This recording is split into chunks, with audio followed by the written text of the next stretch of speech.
Now that we've covered the basics of mass spectrometry and EM radiation in this unit, we're going to go through some problem solving that you might see in an AP style problem.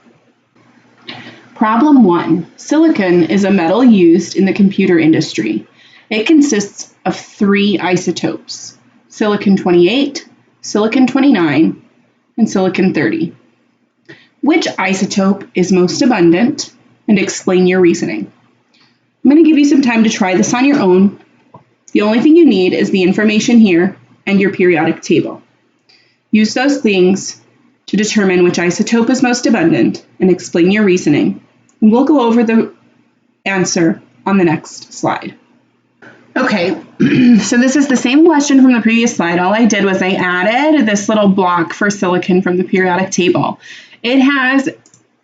Silicon has an average atomic mass equal to what you see here, 28.09. So here's what we know. That mass is a weighted average of all of the isotopes of a given element, okay? So it's a weighted average. It's the mass multiplied by the percent abundance added up for each isotope, okay? So we can see these 3 masses, 27.9769, 28.9765, 29.9794.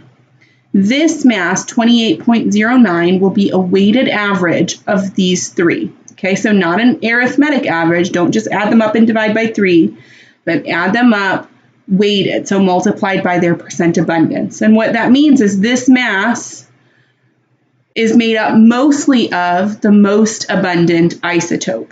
So when we're comparing the mass we see here to the masses we see on the left, the one that's closest to this average will be the one that is most abundant. So let's take a look, just make it a little clearer. So 28.09, the closest to 28 is this one right here, 27.9769. And if you look at the other 2 masses, they're a little bit higher, which would make sense then that this overall average atomic mass is a little bit over this 27.9769.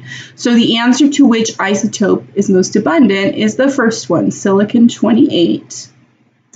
Okay.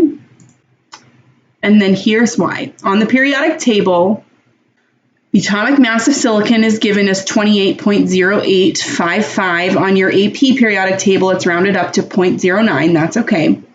This mass is an average of considering percent abundance and atomic mass of each isotope. So the isotope with the greatest atomic mass, closest to that on the periodic table, must have the greatest percent abundance. And as we've said, that's the silicon-28.